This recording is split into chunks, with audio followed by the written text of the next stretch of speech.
أعوذ بالله من الشيطان الرجيم بسم الله الرحمن الرحيم السلام عليكم ورحمة الله وبركاته بسم الله الرحمن الرحيم Allah subhanahu wa ta'ala bu din İslam'ını bizge jitkirip El-yevme ekmeltu aleykum dinikum de. Yani dininizni kamil kıldım. Ve etmemtu aleykum ni'mati. Ni'metimni, Kur'an'ımni indirip bitirdim özümün Resulüme. Hem indi Resulüm aşağı onun sünneti boyunca yaşayını min sizge üstünüzge yükledim de. Yani Kur'an Peygamberimiz sallallahu aleyhi ve sellem'e geldi de hem onu yaşayıp kursetip Peygamberimiz sallallahu aleyhi ve sellem'in sünneti de buldu. Şulay yok indi raditu aleykum dinin İslam'ın tuğlasınca boysunup, tuğlasınca tevekkellep, tuğlasınca Allah subhanahu teala'nın şu İslam diye atalgan dininden min sizden şundan arıza bulam diye Allah Teala ite. Yani dininin nigizi nerse ikenligini kursete turgan ayet. Kamil kıldım dinini de. Nimetimni tamam kıldım. Kur'an'ım inip bitti. Din İslam'dan razı buldum. Yani edep. Edepni ürete turgan Kur'an'ın ayeti. Dinin nigizi edep. Eğer de edep bulmadı ise o vakitte dinin tutuğunun mağnası yok. قَدْ اَفْلَخَ الْمُؤْمِنُونَ diye Allah subhanahu teala ite. Mümin Müslümanlar, şundi mümin Müslümanlar cennette buldu. İflah kıldılar. Yani cennet ehliler deyip bilgilendiler. اَلَّذ۪ينَ هُمْ فِي صَلَاتِهِمْ خَاشِعُونَ namazların hoşuğu bilen kılışılar. İhlastan Allah-u Teala korap tıratışlı ittirip yani namazdağına tügül belki alar. Çünkü اِذْ قُدِيَتِ الصَّلَةِ فَذْكُرُوا اللّٰهِ قِيَامًا وَقُعُودًا وَعَلَى جُنُوبِكُمْ namazlar tamamlandı ise namazda hoşuğu bilen ötegizdi. Lakin namazlar tamamlandı ise Allah-u Teala'nı zikir kılığız ayağıra oturgan tüşten yaki jatkan revuşte gel Allah-u Teala'nı iste tutuguzdu. Demek nerse turunda eyte Allah-u Teala sizge gıybet et vakitindizda, namaz okuyan vakitte qarab tura tüslü ittirip siz his ettigiz ise namazlar bitkenden sonra fezkurullah isinizden çıkarmağız Allah-u Teala'nı. Bu edep. Çünkü Allah-u Teala qarab tura deyip uylasa bir kişi ol ikinci bir kardeşine akırmaz, bakırmaz, kul kütermez, teltidirmez. Anın şu şimdi bir üstüne bir cefa çektirmez.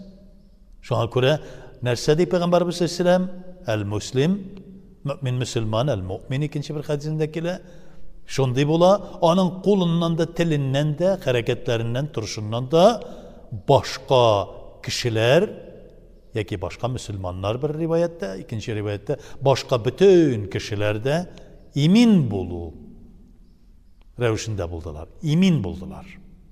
Yani onlardan onlarga zarar gelmedi ise o vakitte ana şul mümin Müslüman bula. Hakiki mümin Müslüman bula. Şulay yok tağın bir hadisinde siz hakiki iman getirgen bulup sanılmazsız özünüzge tilegen izgilikni, yakşılıkni özünüzden başka kardeşlerinizge de tilemişe turuptu. La yu'minu ahadukum hatta yuhibbu li ahihi ma yuhibbu li nefsihi di. Peygamberimiz sallallahu aleyhi ve sellem. Yani bunlar bütün üstüde edeplilikni kursata turganlar. Kur'an Peygamberimiz sallallahu aleyhi ve sellem'e indi. Muhammed sallallahu aleyhi ve sellem şunu yaşap kursattı. Onun yaşap kursattığı yaşayışı nerse dip ataldı? Sünnet dip ataldı. Demek Kur'an bilen sünnet alar ayrılgısız. Kur'an'ı yaşayıp kursattı. Peygamberimiz sallallahu aleyhi ve sellem nerse işlese de onun sünnetinden buldu. Şu sünnetke tabi bulurga, anırga iyerge gerekliğini kursattı. Ol da edepten. Peygamberimiz sallallahu aleyhi ve sellem'e edep kursatmışa turup elbette dinimizde kamil bulalmabız. Baratırgan yolumuzda kamil bulalmabız. Eğer de biz Peygamberimiz sallallahu aleyhi ve sellem'in sünnetine edep kursatmadık ise edepli bulmadık ise Kur'an'a edep kursatmadık. Allah-u Teala'nın üzerine edepli bulmadık. Dinimiz ana nindidir şarpı tartmalarına düzülgen bir iyi revuşinde işile de düşecek. Yeşerlik tügül. Ol alıp baratırgan bulmayacak. Edep. Her vakitte de meşitke kirgende de edep. İyiye kirgende de edep. Bilemiz ki uyga kirganda Bismillahirrahmanirrahim deb adabli ravishda kirib, uyingdagi barliq jamoatingga assalomu alaykum va rahmatullohi barakatuh deb indashu, yoqti chiroy bilan qaytu. Uyning jamoatine de yoqti chiroy bilan şuşu qaytgan atiyanilarni yoki kishilarni qarshi olu, ul da adabdan. O'tiruv, yotib turuv, oshov, butunisi de adabdan. Namoz o'qu, Qur'on o'quning adablari bor. Tahoratning adablari bor. Muomala qiluvning da adabi bor, сөйләшүнең de adabi bor. Shulay endi ulularga qarata adab bor. Shulay secde qila turgan o'ringa adab bor. Shulay mihrabga adab bor, masjiddagi mihrabning da adabi bor. Biz ko'p vaqtda ul adablarni sanlamaymiz. Minberning adabi bor. Minberge chiqib bosgan kishining adabi bor, lekin kirib namoz o'qiy turgan kishining de minberge qarata, mihrabga qarata da adabi bor.